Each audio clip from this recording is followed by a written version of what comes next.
अस्सलामु अलैकुम वरहमतुल्लाहि वबरकातुह।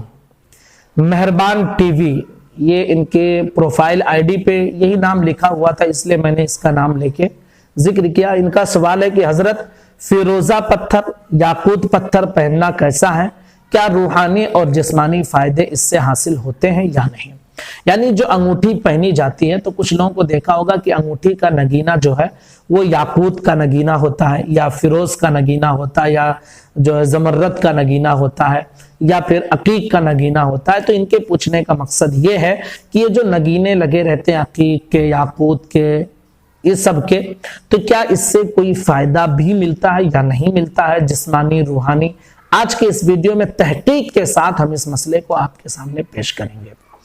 सबसे पहले ये समझ लें कि मर्द के लिए एक अंगूठी जो 4.5 माशे से कम की हो, एक नगीने वाली हो, वो भी चांदी की हो, वो जायज है पहनना, ख्वाह उसमें किसी भी रंग का या कोई भी पत्थर लगा हो, इसमें कोई हर्ज नहीं है।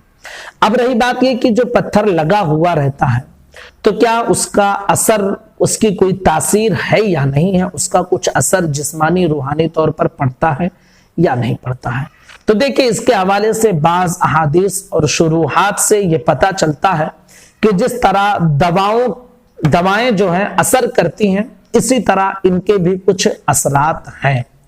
अलबत्ता ये जरूर ख्याल रखना चाहिए कि अगर उस पत्थर को अंगूठी में लगाकर पहनने से कोई फायदा या किसी मर्ज से शिफा मिल रही है, तो फिर आप उसको उस पत्थर की जानिब मंसूब ना करें कि इस पत्थर की वजह से शिफा मिली है, बल्कि ये अकीदा रखें कि शिफा अल्लाह रब्बुल इज्जत की तरफ से है, क्योंकि हकीकत में वही तासीर देने वाला है और उसने इस पत्थर में तासीर पैदा किया और इस पत्थर को वसीला बना दिया जो हमारे शिफा का बाइस बन गया। बिल्कुल ऐसे ही जैसे डॉक्टर शिफा नहीं दे सकता है, शिफा देने वाला अल्लाह है। दवाई शिफा नहीं दे सकती है, शिफा की तासीर उसमें अल्लाह पैदा करता है। लेकिन हम जब दवा से शिफा मिल जाती है, तो हम ये नहीं कहते हैं कि वो डॉक्टर ने उसमें शिफा डाली, नहीं, अल्लाह ने शिफा दी है और उस दवा के अंदर अल्लाह ने शिफा पैदा कर दी है, जरिया बना दिया है शिफा का। बिल्कुल उसी तरह उस पत्थर से भी अगर फायदा पहुंचे, तो यही अकीदा रखना है कि अल्लाह रब्बुल इज्जत ने इसमें तासीर पैदा की है, हकीकी तो वही है और ये वसीला बना है। अब ये समझते हैं कि किस पत्थर की क्या क्या खुसूसियत है। मुस्लिम शरीफ की हदीस मुबारका हजरत अनस रदी अल्लाह तआला अन्हु से मरवी है, हुजूर सल्लल्लाहु तआला अलैहि वसल्लम ने दाहिने हाथ में अंगूठी पहनी जिसमें हबशी नगीना था। यह हजरत अनस की हदीस है, रिवायत की उन्होंने।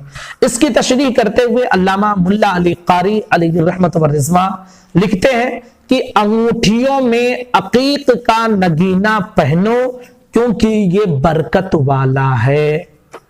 समझे? ये हदीस मुबारका की तशरीह करते हुए अल्लामा मुल्ला अली कारी ने लिखी है। फिर उसके बाद लिखते हैं एक दूसरी रिवायत में जो हजरत अनस से ही रिवायत है, उसमें ये अल्फाज हैं कि तुख्तमु बिल अकीक फइन्नहु यनफिल फक्र, यानी अकीक की अंगूठी पहना करो, अकीक का पत्थर नगीने में लगाया करो, क्योंकि ये फक्र यानी तंगदस्ती को दूर करने वाला है। और एक रिवायत में यह है इन्नल खतमा बिल याकूतिल अस्फरी यमनउत ताउन, कि जिस अंगूठी में पीला याकूत लगा हो, तो फिर वो ताउन के मर्ज से बचा लेता है, रोक देता है, जैसा कि मिरकातुल मफातिह शरह मिशकातुल मसाबीह जिल्द नंबर 6 सफा नंबर 185 पर मौजूद है। फैजुल कदीर जिल्द नंबर 3 सफा नंबर 308 पर यह मौजूद है कि हदीस में अकीक की खूबी बयान हुई है, जो उसे पहनेगा उसको हर किस्म की भलाई मिलेगी और फरिश्ते उससे मोहब्बत करेंगे, और उसकी खासियत यह है कि दिल मद्दे मुकाबिल के वक्त सुकून में रहता है और नक्सीर फूटना यानी नाकों से खून जो गिरता है, नक्सीर फूट जाती है, वो फूटना खत्म हो जाता है। तो ये अहादीस मौजूद हैं। इससे ये पता चलता है कि अकीक की अंगूठी हो, याकूत की अंगूठी हो, इसके कुछ ना कुछ फायदे जरूर हैं।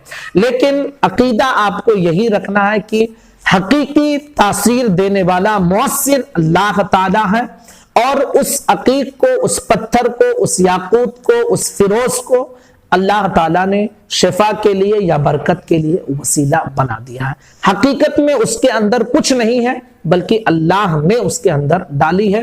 بالکل میں سمجھتا ہوں مثال آپ سمجھ گئے ہوں گے جو دوائیوں کی مثال میں نے پیش کی ہے۔ تو بہرحال اس کے فائدے ضرور ہیں جو کتابوں سے ملتے نظر آ رہے ہیں۔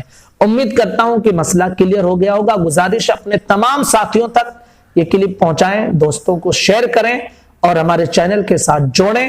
السلام علیکم ورحمۃ اللہ وبرکاتہ۔